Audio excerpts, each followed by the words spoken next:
Together as the body of Christ. Thanks for those joining us on our Facebook live stream. We're glad you're joining into our sermon this morning as well.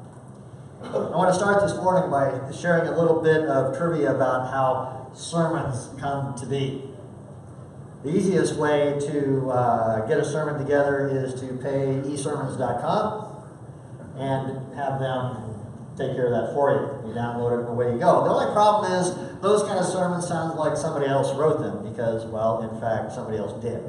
And you don't get that personal voice. I don't like e-sermons very much. I don't use it. I prefer to write my own so that it sounds like something has some vague connection to your life and what God is trying to say, which seems like what sermons should be.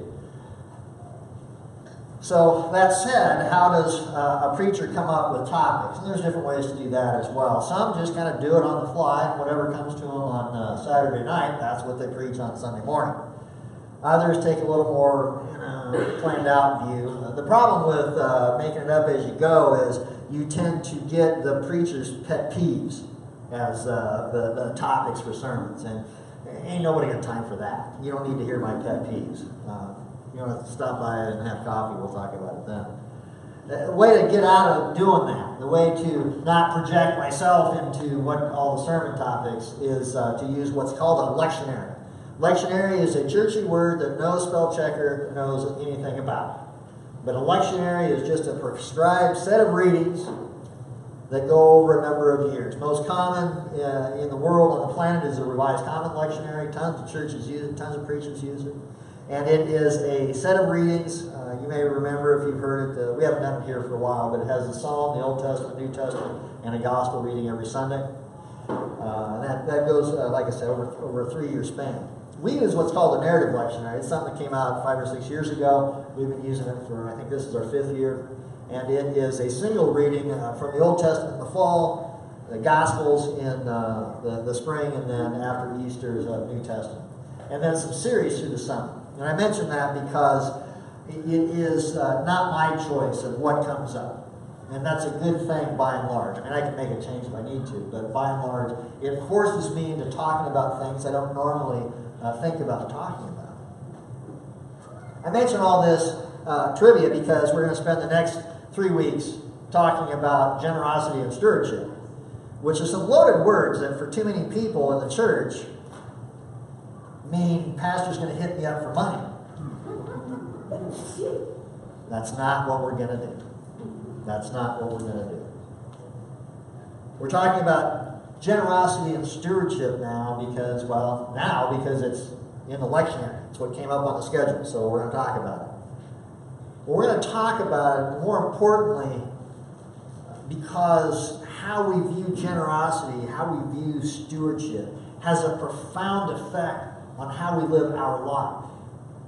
How we view generosity and how we view stewardship has a profound effect on our faith.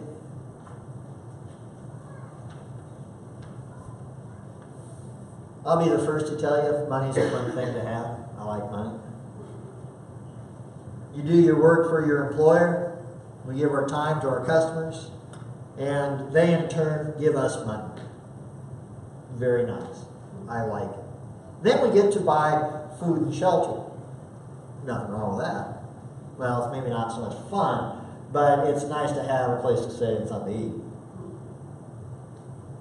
The problem comes in when we spend too much time focusing on the things that we have, and perhaps worse yet, focusing on the things that we want to have. Either way, the key word there is focus. Where is our focus? And here's an example of what I mean. Most people I have ever met have at some point in their life gotten jammed up in credit cards. I'm very disciplined with credit cards. My credit card. The reason is a lesson learned a long time ago, a lesson learned the hard way.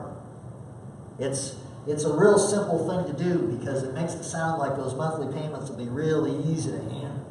That nasty, evil voice in the back of our head says. And you might even get to pay it off early, that nasty, evil voice in the back of our head says. And we know that mathematically, compound interest doesn't work that way, but we fall into the trap. And we get into trouble. math aside and debt aside, the problem is one of focus. Because when we get into a problem, when we get into a challenge with a credit card or whatever else kind of debt there is, then we start focusing on that. That becomes what grabs our attention. And then a large unexpected repair bill of something shows up. And now our attention is completely centered on things. We turn our focus to that big bill. In many ways, it's not unlike sin. The sin that is in our lives. Each of us has some sort of sin going on. This is no secret. We know about this. Sometimes they are intentional. Sometimes that sin is unintentional. One way or the other, sin is something that we deal with. And when we become aware of a particular sin, or perhaps sin in general, that becomes a heavy weight to bear. It feels like the sword of sin is hanging over our heads, ready to drop at any moment. With a feeling of a sword ready to drop, hanging over our heads at any moment, it becomes hard to think about anything else. It becomes hard to focus on anything beyond that sword. We turn our focus to that sin. Credit card bills, repair bills, and sin, all drawing our focus from the one who actually deserves our focus. That's what today's reading is talking about when it says in verse 21, for where your treasure is, there your heart will be also. For where your treasure is, there your heart will be also. Not so much we can argue about there. We know that this is just true. We spend all our time and money storing up for ourselves treasures on earth where moth and rust consume and where thieves break in and steal. Verse 19. Our heart is on the treasure and not on God. How do we get our focus back on God? Well, from a financial perspective, there's no one-size-fits-all solution. It's just pretty much a custom deal for anybody. If you want to have a chat about it sometime, let me know and give you some ideas.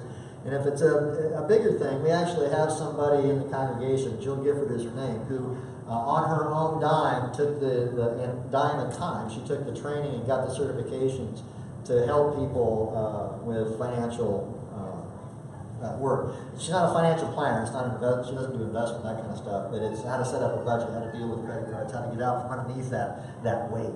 And she does this for free. So if you don't know Jill, she's frequently here at 11. If you don't know her and want to talk to her about these kind of things, let me know and I'll get you put together. Getting out from under the weight of the financial challenges is a good start on opening our mind up so that we can focus on our connection and our relationship with God. From a sin perspective, on the other hand, there is a one-size-fits-all solution. And that solution is Christ's sacrifice on the cross for our forgiveness. We are a sinful people, but we are also a forgiven people.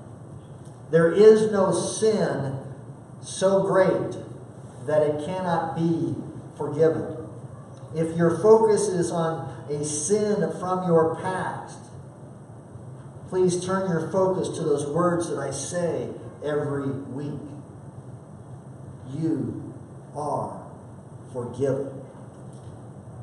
And not because I say so, but because Jesus says so. You are forgiven. If we're able to free ourselves from the distractions of life like money, stuff, sin, or whatever it is that is pulling your focus from God, then we can focus on that which is really important.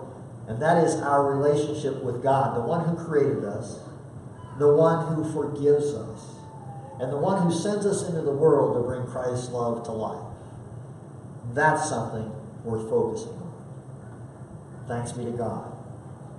Amen. I want you to please stand as you are comfortable and able. We continue in worship and song.